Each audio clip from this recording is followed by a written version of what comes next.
Matthew, Mark, Luke and John are the four evangelists, and they frequently appear in religious paintings. The theme of the four evangelists both appeal to Catholic institutions and commissioners and to Protestant ones. Despite the stance of the Protestant Church that their buildings should not be covered in art, paintings of the four evangelists would be a topic that they supported, as they are associated with writing the Bible, which was the most important source for the Protestant religion. The Dutch Baroque painter Frans Hals, for example, painted a series of portraits of the four evangelists around 1626. They are the only religious paintings he created during his long career, and they were probably intended for a Protestant private commissioner. One thing that already becomes clear when seeing these portraits is that there is usually a book or sometimes a scroll present. This helps, of course, to separate the evangelist from some of the other biblical figures, but it is not very helpful to separate the four evangelists from each other. But luckily, there are also some other symbols that will help us. The main symbols for the four evangelists are derived from the four living creatures as described in the biblical book of Ezekiel. They are a man, a lion, an ox, and an eagle. They are also described in the book of Revelations and refer to a class of heavenly beings. This fresco from the 1480s by Domenico Ghirlandaio shows the four evangelists and their sources of inspiration. If we zoom in, we can recognize Matthew with his small angel, Mark with his lion, Luke with his ox, and John deriving inspiration from an eagle. And looking at the portraits by Hals, we see Matthew accompanied by a small angel, Mark with a lion, Luke with an ox, and John with an eagle. But whereas these paintings only include the four living creatures as symbols, there are of course other symbols used as well. So let's look a little bit deeper into each of the evangelists. The first Gospel is written by Matthew, and as we can see in this painting by Rembrandt, he is usually accompanied by an angelic figure when writing his Gospel. Sometimes the angel looks more like a young boy, like in this work by Hals. Sometimes the wings of the angel can be seen, like in this work by Rennie, or in this colorful illumination by Jean Bourdichon, but at times the angel looks more like a normal person. The reason that Matthew is associated with a man or angel is twofold. First, it relates to the fact that he starts his gospel by discussing the genealogy of the ancestors of Jesus. But it may also refer to the entire content of his gospel, where he seems to talk more than the other evangelists about the humanity of Christ. Now Matthew was also a disciple of Jesus, and before that he was a tax collector, so at times he is depicted with a reference to those roles. For example, Caravaggio painted the calling of Saint Matthew, and at times we will see Matthew with some coins or money back, though usually not when referring to his role as an evangelist. And in some other depictions, he is shown with a halberd-like weapon, referring to the way he died as a martyr. And if you are interested in that element, last week I made a video about the symbolism related to the 12 apostles, which includes Matthew and John. Of the four evangelists, Mark is probably the easiest to recognize, mainly because there are fewer symbols associated with him than with the other evangelists. You will see him mostly with a lion, and there are two distinct reasons for that. First, he began his gospel by describing Saint John the Baptist in the wilderness. In the third verse we can read, "There is someone shouting in the desert," and that is associated with the roar of a lion.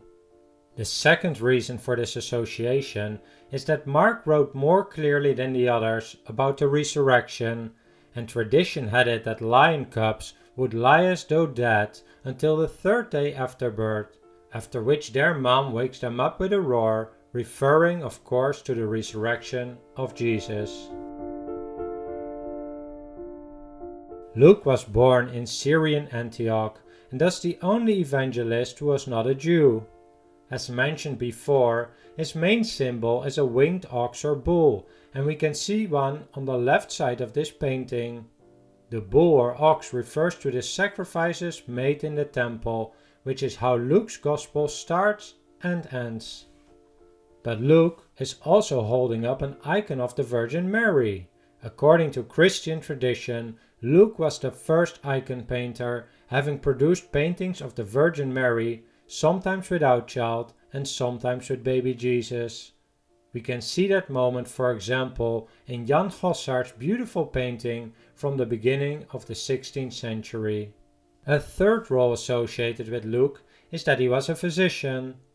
Occasionally, like here, he is depicted in this role, and sometimes, like we will see later, there is a subtle doctor's attribute included in a painting to identify him. In this miniature painting by Jean Bourdichon, we can see a friendly eagle assisting John by holding the pot of ink. The eagle flies high in the sky and was believed to be able to look straight into the sun. It symbolizes that John's Gospel rises above the others because it was more abstract and theological. But in this painting, we can already identify a second type of symbol associated with John. He looks up to the top right, where we can see a wild beast with 7 heads. It refers to the assumption that John would not have only written the Gospel, but also the Acts of the Apostles and the Book of Revelations, in which this 7-headed monster is mentioned. Another clue to identify John is that he is the youngest among the evangelists, and unlike the other evangelists, he is not always depicted as an old and wise man, and we can clearly see that in this beautiful portrait by Frans Hals. Just like Matthew, John is also known and depicted in his role as an apostle, which usually means that the eagle, book and goose feather are replaced by other symbols. If you want to learn more about the symbology of the 12 apostles, you can check out my video from last week. But in short, artists have frequently depicted John with a poisoned chalice with a serpent inside. It refers to a moment where John was challenged to drink a chalice full of poison, an event that he would survive through the help of God. We can use this manuscript illustration from the 9th century as a simple test to identify the 4 evangelists. And while the image is not that sharp, we can recognize the 4 living creatures above each of them. On the top left is Matthew, accompanied by a man or an angel. The top right shows John with a flying eagle. The bottom left shows Mark and the winged lion, and the bottom right shows Luke with his ox. A nicer test perhaps to identify the 4 evangelists may be this painting from around 1615 by the Dutch artist Abraham Bloemaert.